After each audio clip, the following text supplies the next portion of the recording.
Hey everyone, welcome to another mini vlog which is not a cooking vlog. কারণ এই vlog আমরা রান্নার থেকে বেশি বাঁদরামি করেছি।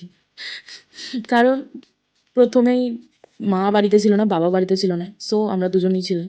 তো একটু চিলি চিকেন আর একটু চিকেন পপকর্ন বানানোর ইচ্ছা হলো। তো এই দেখো আমরা রান্না করার থেকে খুনসুটি বেশি করছি। আর এই মোমেন্টে ও আমাকে একটু বকছিল কারণ ও তো আমার দিদি।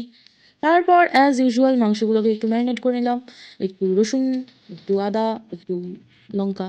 আর এখানে আমি চামচটা ছুঁড়ে ফেলে দিলাম কারণ হাত হচ্ছে বেস্ট। হাত দিয়ে ম্যারিনেট করে নিলাম, দিয়ে কিছুক্ষণ রেখে দেওয়ার পরে ওগুলোকে ফ্রাই করলাম। ফ্রাই করার পরে যা যা দেয় চিলি চিকেনে, পেঁয়াজ, ক্যাপসিকাম, রসুন, লঙ্কা, টমেটো দিয়ে সটে করে নিয়ে সস দিয়ে মাংসগুলো দিয়ে দিলাম, দিয়ে একটু জল দিলাম, দিয়ে ফুটিয়ে নিলাম অ্যান্ড ধনেপাতা দিয়ে তারপরে সার্ভ করে দিলাম।